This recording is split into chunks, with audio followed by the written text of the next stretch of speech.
Hey there. So yeah, this first one is called A Place for My Head. You want to know where I want to go? I want to go somewhere not quite so goddamn slow. Somewhere with a cream white, red line, sun-dried Buick, topped with cig-smoking beatnik, 2 pounds shy of skinny.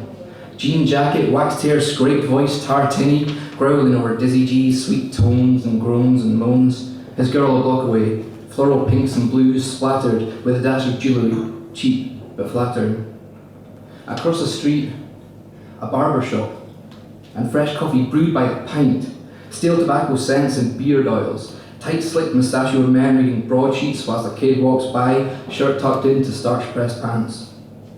A side street apartment plays host to a reading, poet feeding his audience captive and stoned, words cleverly moulded by tooth and tongue. He spots a girl, young, younger, and reels off a line in her direction. Like a star-drowned lagoon, your eyes are perfection. She blushes, hits the joint, lips making point. The poet stands in centre circle, objectively ugly. Wild beard, horn brims, balding and fat, washed away by his voice as soon as he says that. Switch back to the park, and a lady sits down to play. Deft fingers working strings for minimum pay, sometimes dimes, mostly nickels. And while she sings, he tickles the neck hairs of passers-by, just for fun. She'll do so till the day is done and she has just enough to put food in her belly. By her side sits a kid, spooning through jelly like there ain't no tomorrow. Careful not to let it melt under the midday sun, he watches his mother run toward him, crying that she thought she'd lost her only son. He doesn't understand. It's only jelly after all. I know it in the cup of the old lady who sings, I hope, my dear, that this might buy you some things. Thank you so much for looking after my child. Had I lost him for good, I'd have surely gone wild. And it's not strange that she speaks in rhyme.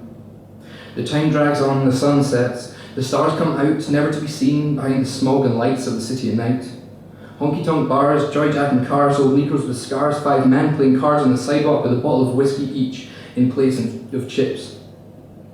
Hoot-tooting, beat-bopping, roll-popping, blues, jive and jazz, and smoke from tea hovering like waves of the sea above the 10-back hats of guys and gals alike. Club Corner plays host to a writer from the eastern coast. Not used to the heat, his brow damp and unpleasant, he's beginning to roast, but such nights make for good material. He'll write it out later. 1 big long sheet of paper, 3 weeks max, he'll have it all down. He feels the sweat seep into the grooves of his frown. A dimly lit bar, 3 blocks over, with 4 men from the village clicking fingers and bigger in the lines of their mentors sang before wailing harmonica that drifts up into windows cracked and breezy to a girl in a bath run cool, run easy. Her man comes in, drunken and sleazy, all and about some broad he misses. He doesn't notice his wife till she comes and kisses him sober. More than his night is now over. The day waits for no man. The crack of dawn light years away and barely flickering in the dark minds of a million pedestrians. You want to know where I want to go? Pulsing, beating, throbbing, singing, roaring, wasting, crying, brimming, eager, dusty, gin-soaked, grinning, winding, terrible and hot, humid, cracking streets alive and dancing out into starry skies and across deserts inhabited solely by indescribable emotions and cacti. That's where I want to go. Getting there might be something of a task, but come to think of it, I guess you didn't really ask.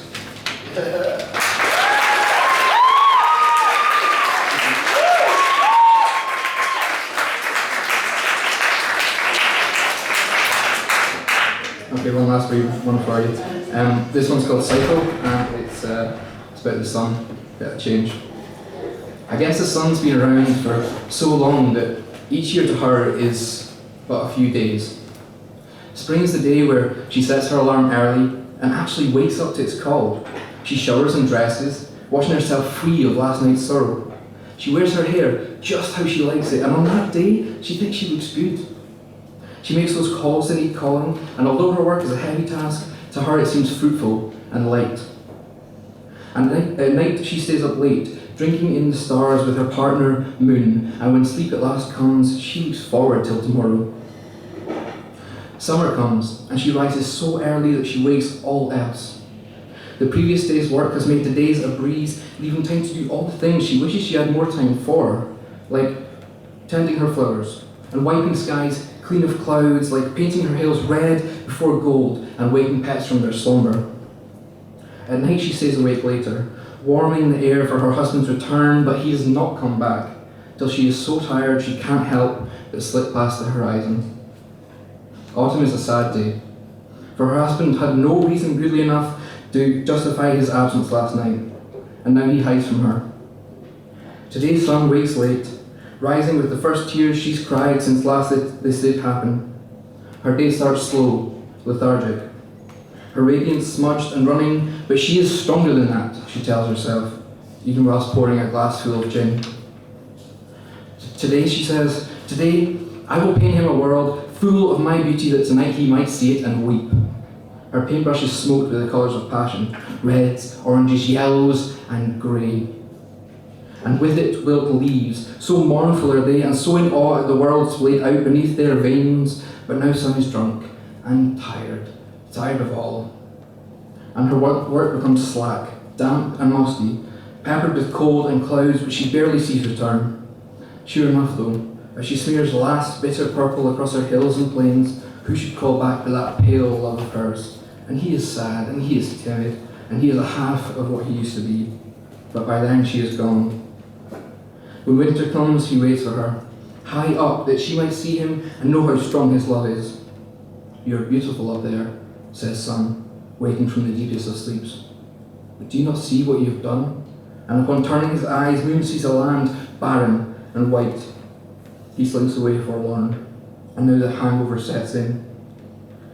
A pounding head and sense of shame keeps Sun in bed too long to stop the river's freezing, too long to save her crop, too long to even care.